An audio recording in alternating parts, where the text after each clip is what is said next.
Why do you think the majority of acquisitions don't work? I think the majority of acquisitions don't work because the large companies that make the decisions, they succumb to pressure of investors. They don't listen to their customers, and they lose patience quickly. That is what happens, right? So unless they're protected, unless they're somewhat siloed, and there's some sort of clawback agreements, those acquisitions don't work. Yeah. You know what's so weird to me is they keep happening though. Yeah. So it's well, like, why do they don't work, but they keep freaking happening? It's funny that you say that. Like I look back at Voodoo and the whole acquisition that happened. Basically, they blew up an opportunity to own the gaming space, right? And then after that, I left Voodoo, and Razer, who was making keyboards and mice, started making laptops. They took a lot of the IP that we were building with Intel, and they started creating their own notebooks. Now Razer has 80% of the market share in China for gaming accessories.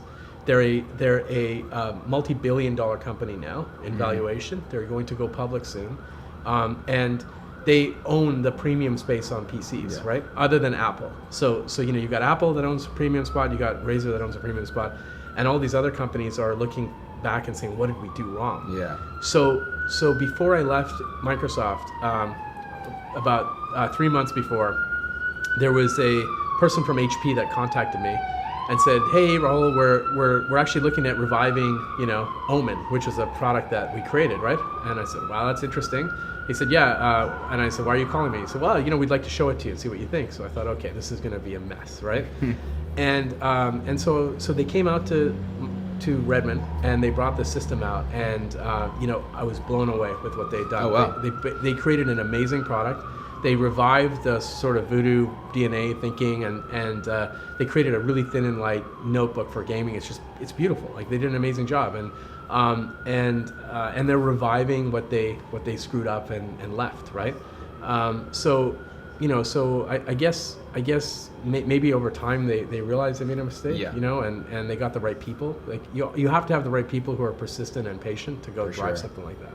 Yeah. No, I mean, from what I know, which is a little bit more on the outside, I think, from as a startup or an early stage company, and you work really hard and then you have this exit, it's almost like an exhale. Mm-hmm. And so in one way the team is, that was a journey. Yeah. But in another way, then there's just new management, totally new rules. It's just everything has got to be different, and it probably just in the end just feels weird and not fun. I mean, look, I think culture is everything when it comes to building any company or any team. And if you can't maintain a culture, then you're in trouble. And if the company has to continually, express what their culture is, you're in trouble. The culture should be something that lives and breathes in the halls, right? Yeah. And some companies just have that, and others don't.